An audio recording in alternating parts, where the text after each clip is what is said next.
nicely, you will see what a perfect unfolding it is. Because, you see, this gathering gathered before you dragged your physical bodies here.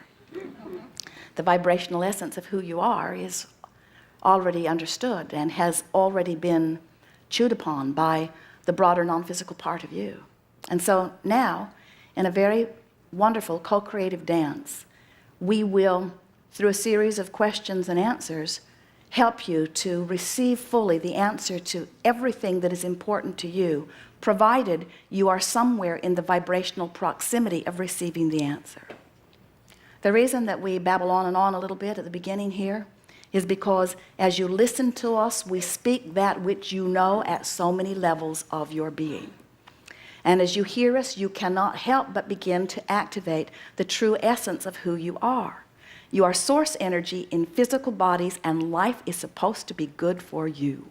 You are supposed to be able to decipher through your perusal of this time-space reality all kinds of things that are of interest to you, and as you do that, source energy will assist you in the full manifestation of them.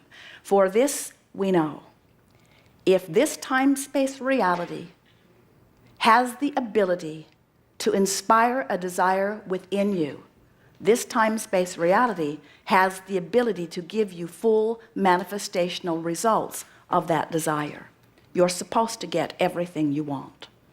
The good news is, as you get it, you can then reevaluate. In other words, once you get all of the cars you thought you wanted,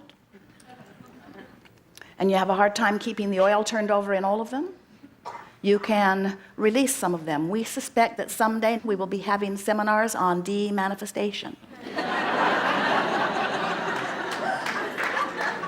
Because once you get the hang of this, you only have to focus a little bit in the direction of that which you are wanting.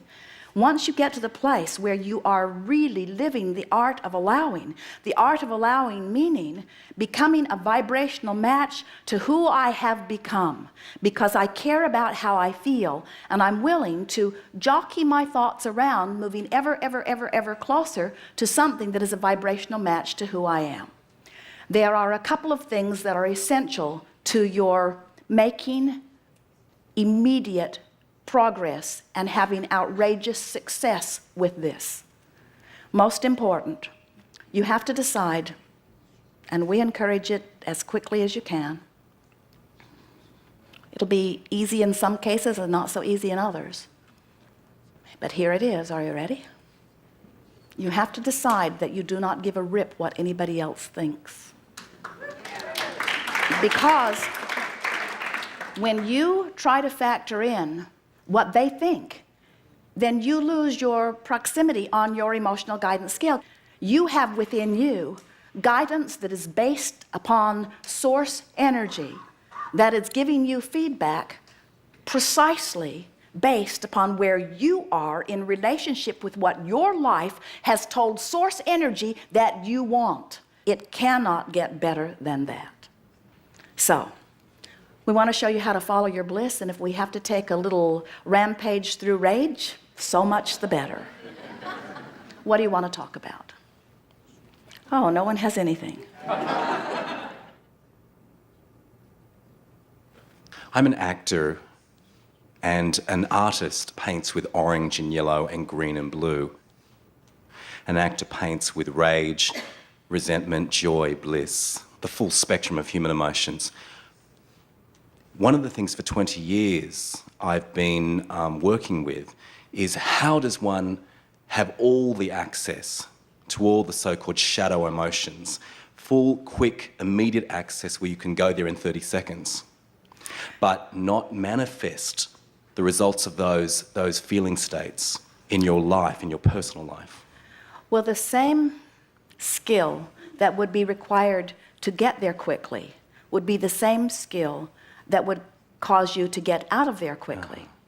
There's a big difference between an actor who is so determined to become absolutely one with his character that he immerses himself completely into the idea of it until he feels like he has become it, and the actor who knows that he's just good at temporarily taking on a persona of something. There's a big difference. When you realize that you are a focusing being and you have the ability to focus, can you feel the difference between saying, well, I have to become this character, and I am an actor who has the ability to change my emotions in 30 seconds or less? In other words, there's a big difference. One is full of control and empowerment, and the other is sort of giving in to something. So we would say there's a big difference, and actors know this. You want to be an actor who is living high and well and on top of the world, who can play any part that you choose, that you want to play, with credibility. It isn't nearly so much fun if you are personally a drunk that they've dragged out of the street to play the part of a drunk.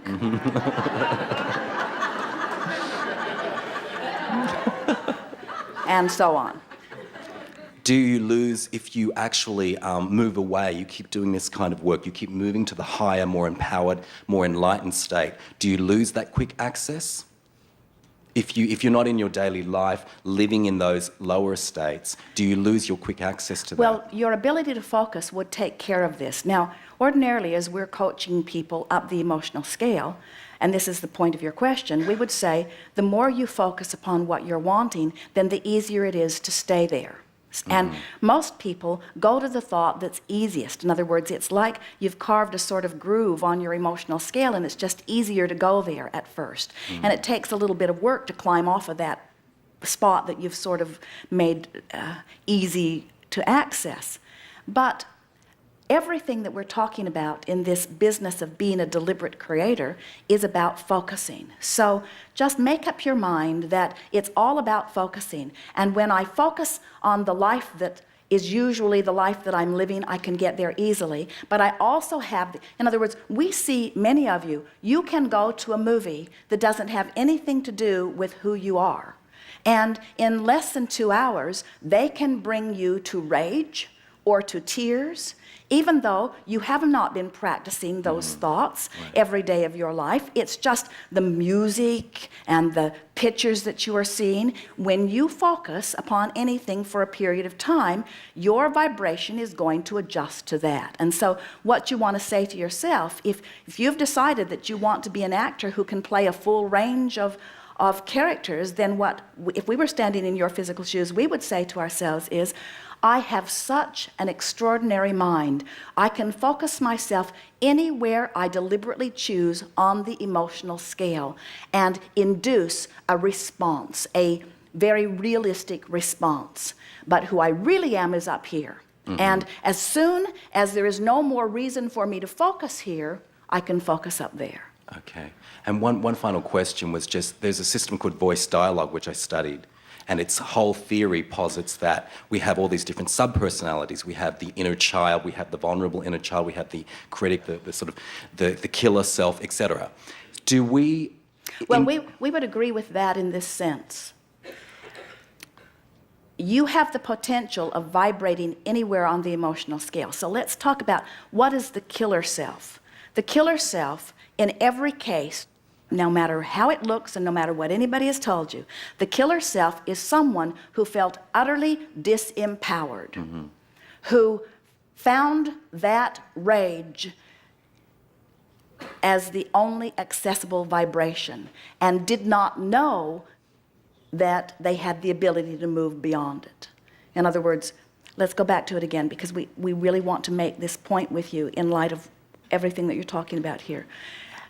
All of you have the potential of feeling any emotion, because emotion is just a feedback to what you're focused upon.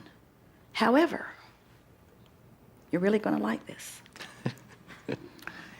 Everything that we've been talking about here today is that the emotion that you feel is about the way one vibration is playing off another. In other words, Jerry and Esther were talking yesterday about if you go to an underdeveloped country where you see their lifestyle in squalor, and they do not seem to be particularly unhappy about it. It's unpleasant for you to watch it. you actually feel worse in seeing it because there is a bigger gap between what you're seeing and what you would wish for them than there is between what they're living and what they would wish for them. They don't have the data to reach as far, so the separation between where they are and where they want to be is not so great for them as it might even be for you. So when you are an actor playing the part of someone who is in rage, it's going to be different than if you are actually someone who is in rage, because you cannot manufacture that separation. In other words, you know that as soon as they say cut, you're going to go off and get a drink of water, and you're going to become, for a moment, who you really are, that prosperous person who is loving life and on top of the world. You're not the character that you may be playing, you see. And you just can't fake that. Mm-hmm. But you do have the ability to focus convincingly. Okay. But you do not need to worry about focusing so convincingly that you damage your emotion. Now, Right. what we would do, and there are some actors who believe that they must stay in the role of the character because it's hard for them to move back and forth. It's hard to be high on life and then down on life from one moment to the next, or even from one day to the next. And we would say, then this is a person who has not yet learned very well how to focus. Okay. And we also want to say to, oh, there might be one other actor in the room here.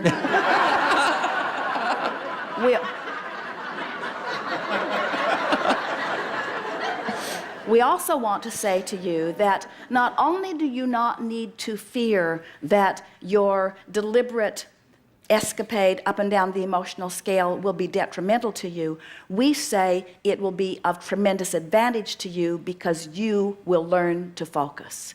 Not only that, but you will learn to feel how when I focus this way, I feel and respond this way. When I focus this way, I feel and respond that way. And when you are in control of your focus and you are in control of your emotional response, then you could be sitting in the middle of a real life situation that is not to your pleasing, and you could focus yourself right out of it. Right. Thank you so much. Thank you. Yes, indeed.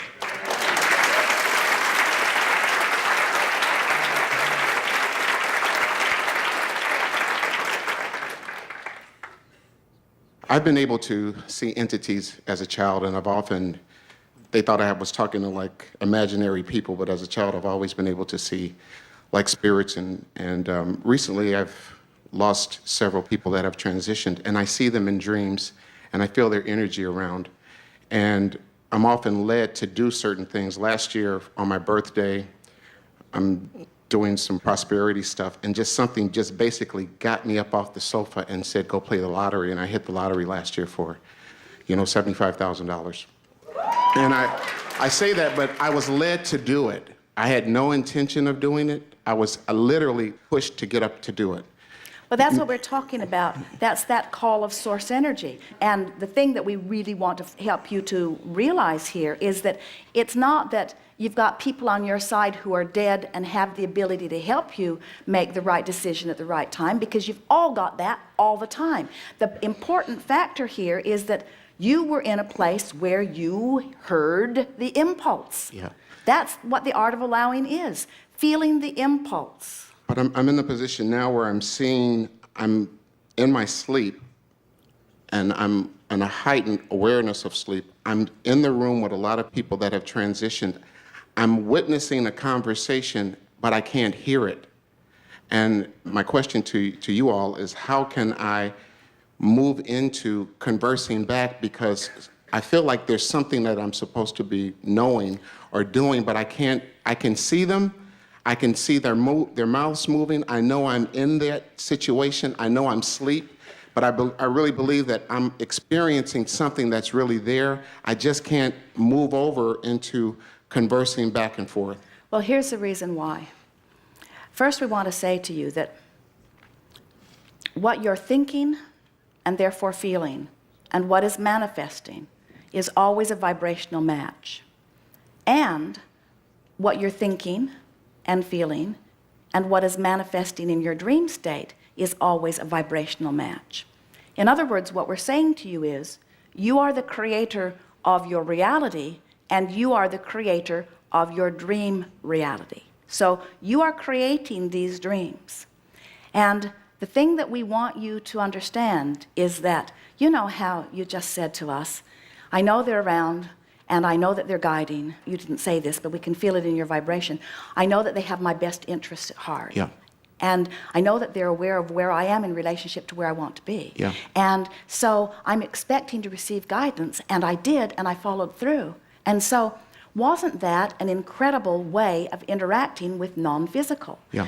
You have the power and the right to create anything in any way you want it to be. And so we're not trying to divert you from having those kinds of meaningful conversations with those people that you love who are in the non-physical. Mm-hmm.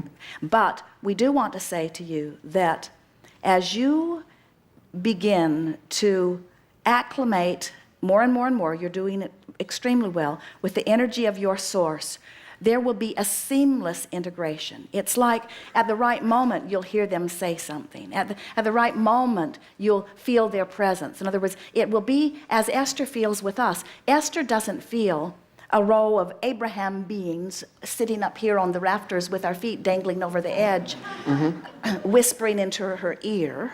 She can feel such a full integration of that which we are within her. You see, it's an integration. It's a seamless integration of this infinite intelligence that you have access to. So I'm forcing it through the sleep, through the dreams. I'm forcing the communication. A little bit. Okay. Have you ever seen anyone who was attempting to pretend that they were telling you what they knew when it was obvious that they had an earpiece in their ear and someone else was repeating it? No, Gotcha. You've never seen anything like that, have you? Gotcha.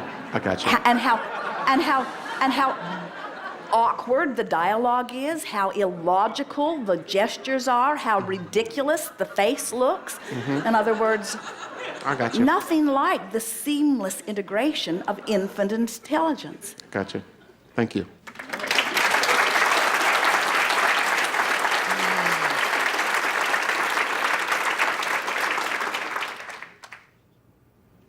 It's been over 5 months since my last confession, and Well, let's have it. Spill it. for the past couple of months or so, I've been starting each day. Well, I actually start each day by brushing my cat, but after I brush my cat, I write for 3 minutes about this particular subject, and I reach for thoughts that feel good. And yesterday, I feel like I reached a turning point, because about halfway through the day, I realized I hadn't thought about that subject at all. And now there are other subjects that I want to tackle. And I wonder if I should go for angry thoughts first. Not necessarily. It depends on where you are. In other words, we want you to realize that life is constantly about closing that gap. In fact, it would be fair to say to all of you that you will eternally live life in that crack between where you are and where you're wanting to be, because as quickly as you close the gap, life's going to give you something else that you want. So that's what life is. It's riding that wave of closing that gap. In the new book, we've written a process, and it really is about closing the gap. And Esther's been playing with it. In fact, she made a computer program for herself so that she could play it with ease. And often, when she feels negative emotion, no matter whether it's frustration or overwhelmment or something that is even stronger, she will do this process. And this is a process, and it's the same sort of thing that you were doing. You described it accurately here, but we'll lay it out here, and then we'll give you more definition about it. So something happens, a contrasting situation that causes an awareness that I'm not where I want to be. So the first thing she does is type a paragraph about what has happened, what just happened, the contrasting situation. And then she will write, how does this feel? I feel embarrassed, or I feel ashamed of myself, or I feel frustrated, whatever, just a few words to describe. And then in the next segment, she will write, and what has this caused me to be more aware of that I want? And then she will write her newfound clarity of decision. And then she just puts a little dot here and a little dot here, which represents the gap that she's trying to close. Here's where I am, and here's where I want to be. And then in the next segment, she just writes with one intention of closing that gap. Now, what is the gap? It's an emotional gap. What do we mean emotional gap? It's the gap between not feeling very good and wanting to feel better. It's not about fixing the situation. It's not about teaching someone a lesson. It's not about changing a condition. It's only about one thing: closing my emotional gap. Closing my emotional gap. Because when I close my emotional gap, I have released resistance. When I close my emotional gap, I've improved my vibration. And when I've improved my vibration, those thoughts that were plaguing me before, I don't have access to. So the next day I might not even think about it if I've done a good job of closing the gap, you see. It's just a matter of talking to yourself or writing to yourself, which means letting yourself off the hook, finding a way of loving yourself more. Want to talk about something specific? Well, we could talk about relationship with my dad, because I feel like that's the next topic that I want to. All right, so give us a contrasting situation that has inflamed your awareness that you don't feel good about that. Just something brief. Well, it would be a memory. Yes. Memory of a conversation with him. But a memory is activated by something that Right. happened. So even if it's a memory, it's still a contrasting situation. In other words, something happened that reminded me of da-da-da-da-da-da. So make the statement, the contrasting situation, what is it that's sort of stuck in your craw there? Well, I'll see something that will remind me of his differing of opinion with me on something, and I'll see it, and sometimes I'll even think, well, man, if he could just All right, but read this, he would see it my way. maybe. I don't want to think maybe, that. but let's break this down in I don't real- want to give a rip. Let's break this down. Well, that's easier too, but it's really hard not to give a rip about someone that you've wanted to love your whole life. And it's easier to clean up your vibration than it is to not give a rip about some things like that. Really, it is.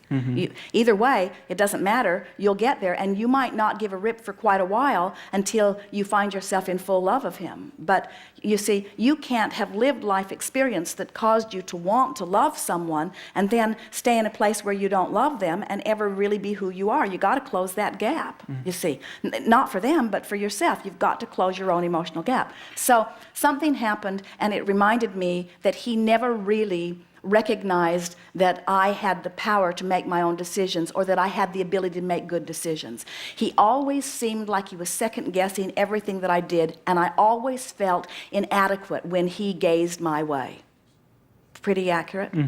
So something happened, and all of that sort of swelled up, and basically you're feeling the discontent in this moment. And probably what happened was somebody else gave you that sort of look. Something happened where the inadequacy that was sort of fostered in that relationship was now happening in your now experience, and so you're realizing that something that got started early on, you've never really gotten rid of, and on some situations it shows its ugly head again. And so there it is, you're feeling it. And so you write the contrasting situation, and then you say, and this has caused me to feel, and put words to the emotion. It's caused me to feel Unworthy.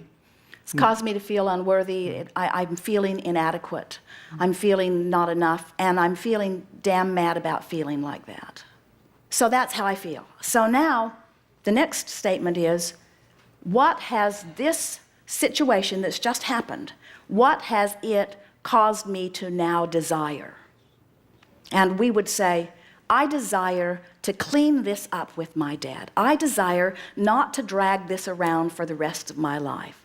I don't desire to go back and rework the relationship. I'm not even saying that I want to fix the relationship now. I'm just saying I want to clean this up so that I'm not dragging this around for the rest of my life. Isn't that pretty accurate? That's accurate. So now you've said it, now it's out there, and now, if you will feel, you can feel a vibrational awareness, crystal clear, of the 2 points of where I am in relationship to where I want to be. And now the work, and it's always the same, is just to ramble with the intent of reducing that knot in your stomach as you leave resistance behind. In other words, on one end of the scale is allowing, on the other end is resisting. So you just want to ramble till you feel better. And there's no right and wrong. In other words, the formula is, I'll just speak, I'll just throw it out like throwing mud on the wall and some of it sticks. I'll just speak and speak and speak and speak with one intent only. I want to reduce this knot right here and now. Don't have to fix my dad, don't have to make him understand me, don't have to understand him. That's not the work. The work is close a vibrational gap. So just ramble a little bit and see if you can do it. Well, I know that he loves me. I know that that there was a time when I felt nothing but good things about him. Now, if you can say those things without an inflaming of negative emotion, then that means you don't have really strong negative emotion going on. In other words, even being able to say that means that there's not severe discord within your vibration, because someone who really is full of a feeling of powerlessness and unworthiness that has been brought about by some direct relationship with some person cannot speak of love and stay in their own skin at the same moment. In other words, you'd rather speak of murder and mayhem than you would love if they have really rendered you powerless. So that's a good sign, because we didn't feel any movement up the scale in your emotion, but we felt you stable where you were as you said it. We didn't feel the vibration of love, but we didn't feel that it knocked you for a wallop either. So keep rambling. Okay. I know that we agree on more things than we disagree. Here's the thing that we want you to focus on here for just a moment. Remember, the goal isn't to fix the relationship, because what we got from you, and you agreed with it, we think we were all very accurate about this, is your goal is to just let this go. Your goal is to become the full autonomous being that you are. Your goal is to stand on your own 2 feet and be clear and proud of who you are, and to heck with what anybody thinks about it, because your father does not have, he didn't live your contrast, he didn't launch your rockets of desire, he doesn't know who you have become. He has no way of gauging where you are on the emotional scale. As much as he loves you and as much as you love him, he's an outsider in your emotional game. Everyone is, you see. He is an outsider. And so we want your dialogue not to be about fixing that. We want your dialogue to be about what you said you want, which is letting that go. Now, we're going to speak this for you, and we feel you'll come along with this easily. I want to get to the place where I can think of my father and almost feel humor about how long this has troubled me. I want to sort of take an outside view of it and look back on it and feel appreciation for what it gave me, and humor about how long I tortured myself with it, about something that he didn't have any ability to fix and I didn't have any ability to fix, and neither one of us had any responsibility to fix. Someone sent Jerry and Esther some music the other day, and it's music that he has adapted to Abraham's message, and he has put it together in a remarkable way, really wonderful lyrics.